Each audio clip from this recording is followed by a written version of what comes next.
Bismillahirrahmanirrahim. In this lecture, we are going to talk about our new chapter, and it is Science and Society. In last chapter, I have told you that that was related to science and scientists, and it is related to science and society. अब society से science को link किया जा रहा है इसमें.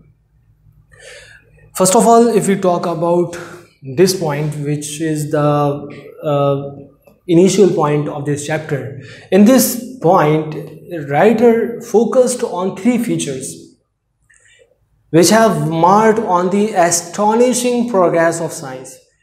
वो तीन काम और वो तीन चीज़ें जो साइंस की एक ये कह लें कि astonishing progress के पीछे हमें नज़र आती है since 17th century.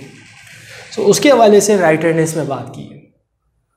और वो कौन सी तीन चीज़ें हैं जिसकी वजह से साइंस की मतलब we can say that these are the main three features of modern science.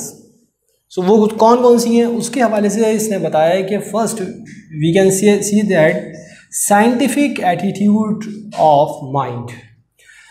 Science की इस अजीम तरक्की में जो चीज़ हमें नज़र आती है उनमें से एक साइंटिफिक एटीट्यूड ऑफ माइंड है. अब यहाँ पर रुक कर अगर हम बात करें उस चैप्टर की जो हमने पहले पढ़ा, उसमें साइंटिफिक और अनसाइंटिफिक के हवाले से हमने बहुत ज़्यादा बात की थी. साइंटिफिक किसे कहते हैं और अनसाइंटिफिक किसे कहते हैं. इन शॉर्ट अगर हम चंद लफ्ज़ों में उसको रिपीट करना चाहें तो वो ये कि अगर आपने किसी चीज़ को सिस्टमेटिकली प्रूव किया है and it is arranged and well ordered, so it is scientific with sufficient evidence. उसके पीछे मजबूत दलाइल होने ज़रूरी हैं. तो वो ये कहता है कि आज की हम ये तरक्की अगर देखें साइंस की तो इसमें हमें जो तीन चीज़ें वाज़े तौर पे नज़र आती हैं उनमें से एक साइंटिफिक एटीट्यूड ऑफ माइंड है. मतलब कि आज इंसान का दिमाग किसी चीज़ को ऐसे ही एक्सेप्ट नहीं कर लेता है, बल्कि वो हर उस चीज़ को एक्सेप्ट करने के लिए तैयार है जो प्रूफ है, जिसके पीछे एविडेंस है. और वो चीज़ें जिसके पीछे एविडेंस नहीं और सिर्फ दावे ही हैं, इंसान आज उसको मानने को तैयार नहीं है. ऐसा क्यों हुआ? ऐसा इसलिए हुआ कि साइंस ने आज इतनी तरक्की कर ली है कि हर एक साइंस के रूल्स और प्रिंसिपल्स और लॉज को अपनी ज़िंदगी में देखना चाहता है. वो चीज़ जो साइंटिफिक है it can be accepted by people, but if it is unscientific it will not be accepted. अब ये साइंटिफिक एटीट्यूड ऑफ माइंड ये क्या है? वही बात कि साइंटिफिक होना, इंसानी दिमाग का रीज़न के अकॉर्डिंग चलना, रीजनिंग ऑब्जेक्टिवली, किसी चीज़ के पीछे रीज़न को देखना और कैसे देखना ऑब्जेक्टिवली. यहाँ पर मैं दोबारा वो रिपीट करना चाहूँगा वो बात, सब्जेक्टिविटी और ऑब्जेक्टिविटी की हमने बात की थी. सब्जेक्टिव का मतलब किसी चीज़ को अपनी निगाह से देखना है और ऑब्जेक्टिव का मतलब जैसी वो है वैसी ही नज़र आए. मैं यहाँ पर एक और एग्जांपल देना चाहूँगा जो अभी मेरे जहन में आई. आपने मैट्रिक क्लास में एक चैप्टर पढ़ा था द नीम ट्री.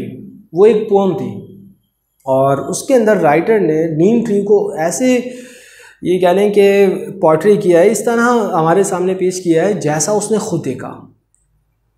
अब हमें तो एक दरख्त ही वो नज़र आ रहा है, बट ही सीज दैट वो पोइट जो है उसका वो ये कहता है कि नीम ट्री मुझे ऐसा दिखाई देता है जैसे ये कोई बहुत ही ताकतवर शख्स है जो ख़ुद तकलीफ़ें झेल रहा है, गर्मी में खड़ा है और तकलीफ़ें झेल रहा है, शिद्दत की धूप उससे पड़ रही है, लेकिन अपने साए में बैठने वालों को वो आराम पहुंचा रहा है. अब ये चीज़ और किसी को क्यों नज़र नहीं आई? ये फीलिंग्स और किसी को क्यों महसूस नहीं हुई? वजह उसकी ये कि वहाँ पर पोइट सब्जेक्टिविटी की तरफ गया है. उसने अब सब्जेक्टिविटी में हम कभी अच्छाई को भी देखते हैं और कभी बुराई को भी देख रहे होते हैं.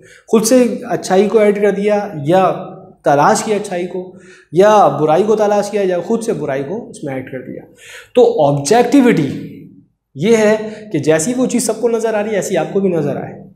अगर कोई शख्स आपको अच्छा लगा और वो वाकई अच्छा है, इसका मतलब है कि you are using objective approach. हाँ, खुद से अगर किसी के बारे में कोई राय कायम कर दी जाए तो वो सब्जेक्टिव हो जाती है. अब रीजनिंग्स ऑब्जेक्टिविटी मीन्स जैसे दलाइल हैं इसको ऐसे ही मान लेना विदाउट पर्सनल प्रेजुडाइज. रिलीजन में भी यही मामला है. आपको जो चीज़ अगर खुद से अच्छी लगने लग जाए और अगरचे वो बुरी हो और आप उसकी खुद से दलीलें बनाना शुरू कर दें, इसका मतलब ये है कि आपने ऑब्जेक्टिविटी को नज़रअंदाज कर दिया और पर्सनल प्रेजुडाइज की तरफ आप चले गए, मतलब आप सब्जेक्टिव अप्रोच की तरफ चले गए। तो जो चीज़ सही है, जो हक है, उसको मान लेना चाहिए। अगर ऐसा आपने किया तो it means that you are using objective approach. एक और जो चीज़ हमें नज़र आती है साइंस की इस तरक्की की वजह से, which is elaborated by this writer, second thing is development of wonderful instruments। वो कहता है कि साइंस की आज इस तरक्की की वजह से इंसानों का जो सोचने का अंदाज़ है वो तो साइंटिफिक हो ही चुका है, साइंटिफिक एटीट्यूड बन चुका है माइंड का। एक और जो चीज़ हमें नज़र आती है वो है development of wonderful instruments.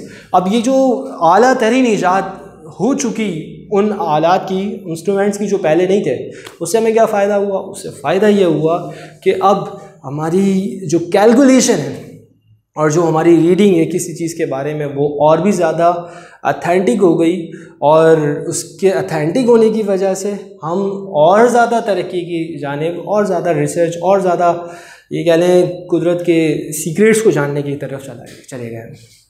So wonderful thing is that development of instruments, and third one is effective use of mathematics। ये साइंस की ही तरक्की की वजह से हुआ कि now mathematics is used effectively and efficiently। After that writer talked about Newton's work and he said that, वो कहता है कि if we see the Newton's work we will find all these elements in Newton's work। वो कैसे? वो ऐसे कि theory of gravity जो न्यूटन ने पेश की थी वो सवाल ही पैदा नहीं होता कि किसी ऐसे माइंड से निकल कर आ जाए जो साइंटिफिक ना हो। It means that he had scientific attitude of mind. इसी वजह से उसने एक ऐसी चीज़ पेश की। कोई भी साइंसदान अगर साइंटिफिक होकर बात करता है तो उसकी बात को रद्द नहीं किया जा सकता। उसके पास उसी की इजादात की वजह से instruments, development of wonderful instruments हमारे सामने आए, इफ़ेक्टिव यूज़ हमें उसके वर्क में नज़र आता है। So these are very special things which are elaborated by writer. Similarly अगर हम बात करें और आगे दूसरे पॉइंट्स की जो इस चैप्टर में बताए गए हैं, उनमें से एक यूजेस ऑफ साइंटिफिक मेथड है। आफ्टर दैट, अब चूँकि आप ये जानते हैं कि हम इसको समराइज कर रहे हैं, तो वो पॉइंट्स जो इम्पॉर्टेंट पॉइंट्स हैं और जिनको समझ लेने का मतलब ये है कि अगर पेपर में इससे रिलेटेड कोई भी क्वेश्चन आ जाता तो you will be able to answer these questions. So use of scientific method. अब साइंटिफिक होने की वजह से, और साइंटिफिक होने का मतलब किसी चीज़ को विदाउट सफिशेंट एविडेंसेस के एक्सेप्ट ना करना। मजबूत दलाइल होंगे तो आप मानेंगे, वरना नहीं मानेंगे। तो कहते हैं ये जो साइंटिफिक मेथड अब हमारे सामने आया, ये सारी चीज़ें अब हमें जो नज़र आने लगी, तो उससे फ़ायदा क्या हुआ है? Same conclusion. अब उसका फ़ायदा ये होगा कि वो साइंसदान जो किसी स्टडी में लगे हुए हैं या किसी रिसर्च में लगे हुए हैं, सो रिगार्डलेस कि उनका ताल्लुक़ किस मज़हब से है, उनका रंग कैसा है, उनका किस रेस से वो बिलोंग करते हैं, और विच कंट्री दे बिलोंग, इससे कोई फ़र्क नहीं पड़ता। लेकिन अगर वो एक ऐसी ट्रेनिंग लेकर आए हैं जो कि साइंटिफिक मेथड से सिखाती है, so their conclusion will be same. Similarly scientific method के ज़रिए अब फ़ायदा हमें ये भी हासिल हुआ कि वो इंस्ट्रूमेंट्स जो इस तरह की स्टडी में यूज़ किए जा रहे हैं, तो जैसा कि मैंने पहले भी कहा था और यहाँ पर भी कहते चलें कि अब साइंसदान चाहे वो यूरोप से ताल्लुक़ रखता हो या अमेरिका से ताल्लुक़ रखता हो, his reading will be same as his colleague. So conclusion अब हमारे सामने सेम आने लगा, रीडिंग हमारे सामने सेम आने लगी साइंटिफिक मेथड की यूज़ करने की वजह से, और effective use and effective team work हमारे सामने आ गया। उसकी वजह क्या है? इफ़ेक्टिव टीम वर्क कैसे हो गया? वो इस तरह हो गया कि जो साइंटिस्ट हैं और उनकी टीम है, अब पता है कि ये काम मैं करूं या कोई दूसरा करे, रीडिंग सेम आएगी, कंक्लूजन सेम आएगा। So because of scientific method they can divide their work in their team. तो इफ़ेक्टिव टीम वर्क हम उनके सामने आने लगा कि वो कंक्लूजन और रीडिंग सही पा सकते थे, तो इसलिए उन्होंने मुख्तलिफ लोगों को उसको डिवाइड कर दिया। आफ्टर दैट राइटर ने साइंटिफिक प्रॉब्लम्स को सामने रखा है पॉलिटिकल एंड सोशल प्रॉब्लम्स के। अब राइटर यहाँ पर ये कहता है कि मान लिया है इस बात को कि साइंस ने बहुत ज़्यादा तरक्की कर ली है और साइंस ने हमारे घर में भी बहुत से कंफर्ट में इजाफा करने में हमारा ख्याल रखा है। Science has solved many scientific problems, but if we talk about political problems and social problems, so they are exist in this world so far. अभी तक ये ख़त्म नहीं हो सकी। उसकी वजह क्या है? उसकी वजह के हवाले से भी बात अभी करने वाले हैं। वो कहते हैं कि देखें, अगर आप इन प्रॉब्लम्स को हल करना चाहते हैं, पॉलिटिकल प्रॉब्लम्स को, साइंस ने आपकी ज़िंदगी में आराम तो लाने में किरदार अदा किया है, लेकिन आपकी सोशल और पॉलिटिकल प्रॉब्लम्स को क्यों हल नहीं किया? वो ये कहता है कि अगर आप ऑब्जेक्टिव अप्रोच को सही तरह यूज़ करें, so you can solve these problems as well. अब आगे एक बात और भी समझना ज़रूरी है, जिस आंसर की मैं बात कर रहा था, वो ये कि ये भी समझना ज़रूरी है कि लिमिटेशन ऑफ साइंस है क्या। आखिर साइंस का काम है क्या? क्या साइंस का काम ये भी है कि वो आपके पॉलिटिकल प्रॉब्लम्स को हल करे? क्या ये भी है कि वो आपके सोशल प्रॉब्लम्स को हल करे? तो लिमिटेशन का जान लेना इसका ज़रूरी है कि एक्चुअली ये काम क्या करती है। तो वो ये कहता है कि science is only applied on those things which can be observed. वो चीज़ें हैं कि जिनको ऑब्जर्व किया जा सकता है, वो साइंस के एरिया में आती हैं। विच कैन बी मेजर्ड, जिनको मेजर किया जा सकता है, नापा तोला जा सकता है, जिनको वेट किया जा सकता है। And which can be calculated by mathematics और एनी अदर थिंग। तो जिनको ऑब्जर्व किया जा सकता हो, जिनको मेजर किया जा सकता हो और जिनको कैलकुलेट किया जा सकता हो, those all things are included in the area of science.